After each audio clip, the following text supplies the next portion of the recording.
Hello everyone, welcome back to my channel. ఇలా ఇంట్లో kitchen window సిల్పై ఫ్రెష్గా ఎలాంటి కెమికల్స్ లేకుండా గ్రో చేసిన పాలకూరని ఇప్పుడు నేను హార్వెస్ట్ చేస్తున్నాను. ఇలా హార్వెస్ట్ చేసిన పాలకూరతో నేను ఏం చేయబోతున్నానో తెలుసుకోవాలి అంటే ఈ వీడియోని లాస్ట్ వరకు చూసేయండి. అలాగే నా ఛానల్ని ఫస్ట్ టైం చూస్తున్నట్లయితే ప్లీజ్ లైక్ చేయండి, సబ్స్క్రైబ్ కూడా చేసుకోండి. ఇక ప్రాసెస్లోకి వెళ్ళిపోదాం. ఇలా హార్వెస్ట్ చేసిన పాలకూరని ముందుగా 2 సార్లు బాగా వాష్ చేసుకోవాలి. తర్వాత పాలకూరని కాడలతో సహా చిన్నగా కట్ చేసుకొని పక్కన పెట్టుకోవాలి. ఇప్పుడు ఒక మిక్సింగ్ బౌల్ తీసుకొని 1 కప్పు శనగపిండిని తీసుకుందాం. అందులోకి 1/2 కప్పు బియ్యం పిండిని యాడ్ చేసుకోవాలి. నెక్స్ట్ 1 స్పూన్ కారము, అలాగే రుచికి సరిపడినంత సాల్ట్, కొంచెం పసుపు, 1 స్పూన్ అల్లం వెల్లుల్లి పేస్ట్, అలాగే కొంచెం వాముని ఇలా హ్యాండ్స్తో క్రష్ చేసుకొని వేసుకోవాలి.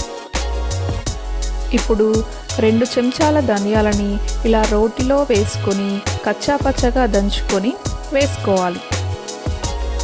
1 టేబుల్ స్పూన్ జీలకర్రని, కొంచెం కరివేపాకుని, 2 పెద్ద సైజు ఆనియన్స్ని కట్ చేసి వేసుకొని ఒకసారి అన్నీ బాగా కలిసేలా మిక్స్ చేసుకోవాలి. ఇప్పుడు మనం కట్ చేసుకున్న పాలకూరని వేసి కొంచెం కొంచెంగా వాటర్ని యాడ్ చేస్తూ పిండిని కలుపుకోవాలి. పిండిని మరీ మెత్తగా కాకుండా మరీ గట్టిగా కాకుండా వీడియోలో చూపిస్తున్నట్టుగా కలుపుకోవాలి. పిండిని కలిపాక డీప్ ఫ్రై చేసుకోవడానికి ఎక్కువ టైం తీసుకోకూడదు, ఎందుకంటే ఆనియన్లో ఉండే వాటర్ వల్ల పిండి మెత్తగా అయిపోతుంది. అందుకే పిండిని కలిపిన వెంటనే పకోడీ వేసుకోవాలి.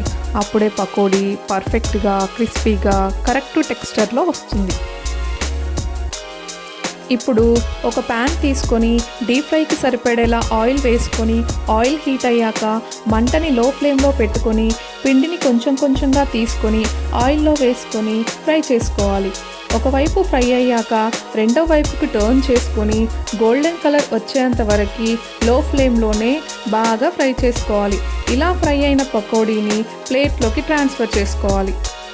అలాగే మిగిలిన పిండిని కూడా కొంచెం కొంచెంగా ఆయిల్లో వేసుకుంటూ ఫ్రై చేసుకోవాలి.